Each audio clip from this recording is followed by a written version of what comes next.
ಸ್ನೇಹಿತರೆ, ನಿಸರ್ಗ dairy farm ತುಮಕೂರಿಗೆ ನಿಮ್ಮೆಲ್ಲರಿಗೂ ಮತ್ತೊಮ್ಮೆ ಸ್ವಾಗತ. ಈಗ ತಿಪ್ಪೇಸ್ವಾಮಿ ಅನ್ನೋರು ಹಿರಿಯೂರಿಂದ ಬಂದಿದ್ದಾರೆ. ಒಂದು ಹಸ ತಗೊಂಡಿದ್ದಾರೆ, ABS ಫ್ರೂಟು. ನಡೀರಿ ಅವ್ರ ಹಸನ ಲೋಡಿಂಗ್ ಮಾಡೋಣ. ಆಮೇಲೆ ಅವ್ರಿಗೆ ಹಸ ಏನು ಅನಿಸ್ತು, ನಿಸರ್ಗ ಡೈರಿ ಫಾರ್ಮಿಗೆ ಬಂದು ಏನು ಅನಿಸ್ತು ಅನ್ನೋದನ್ನ ತಿಳ್ಕೊಳ್ಳೋಣ. ಬನ್ನಿ, ಸ್ಟಾಪ್ ಬರುತ್ತೆ. ಬನ್ನಿ.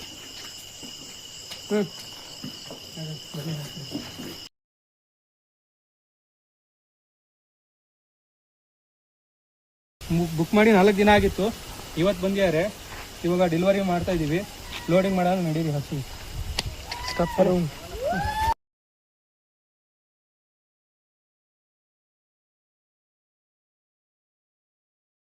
ಹಿರಿಯೂರಿಂದ ಬಂದಿದ್ದಾರೆ ನಿಸರ್ಗ ಡೈರಿ ಫಾರ್ಮಿಗೆ. ಆಗಲೇ 3 ದಿನ ಮುಂಚೆನೇ ಪೇಮೆಂಟ್ ಹಾಕಿ ಅಡ್ವಾನ್ಸ್ ಹಾಕಿ ಬುಕ್ ಮಾಡೋದಿದ್ರು. ಇವತ್ತು ಡೆಲಿವರಿ ಮಾಡಿಕೊಟ್ವಿ. ಈಗ ಅವ್ರದ್ದು ಆನೆಸ್ಟ್ ರಿವ್ಯೂ ಏನಂತ ತಿಳ್ಕೊಳ್ಳೋಣ. ಅಣ್ಣ, ನಿಮ್ಗೆ ಏನು ಅನಿಸ್ತು ನಿಸರ್ಗ ಡೈರಿ ಫಾರ್ಮ್ ಬಂದು? ನಿಮ್ಗೆ ಏನು ಮನ್ಸಿಗೆ ಅನಿಸ್ತು ಅದನ್ನ ಹೇಳಿ. ಆ ಥರ ಏನಿಲ್ಲ, ಒಳ್ಳೆ ಬ್ರೀಡ್, ತೊಂದರೆ ಇಲ್ಲ. ನಮಗಿಂತ ಪಂಜಾಬ್ ಅಂದ್ರೆ 7-8 ಇದು ಜನರೇಷನ್ ಮುಂದಿದೆ. ಒಳ್ಳೆ ಬ್ರೀಡ್ ಸಿಗ್ತವೆ. ಇಲ್ಲಿ ನಮ್ಮಲ್ಲಿ ಸಿಗ್ತವೆ, ಕಮ್ಮಿ 10% ಸಿಗ್ತವೆ. ಹಂಗಾಗ್ಬಿಟ್ಟು ನಮಗೆ ತಗೋಬೇಕು ಅಂತೇಳಿ ತುಂಬಾ ದಿನದ ಪ್ರಯತ್ನ ಇತ್ತು. ಇವತ್ತು ತಗೊಂಡಿದ್ವಿ. ಎಷ್ಟು ದಿನದಿಂದ ನೀವು ನೋಡ್ಕೊಂಡ್ ಬರ್ತೀವಿ, ಫಾಲೋ ಮಾಡ್ಕೊಂಡು? ನಾವು ಸುಮಾರು 4 ವರ್ಷದಿಂದ ಫಾಲೋ ಮಾಡ್ಕೊಂಡ್ ಬರ್ತಿದ್ವಿ.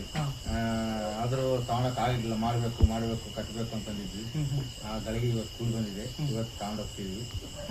ಸರಿ, ಹೋಗ್ಬೋದು. ಸರಿ, ಥ್ಯಾಂಕ್ಸ್.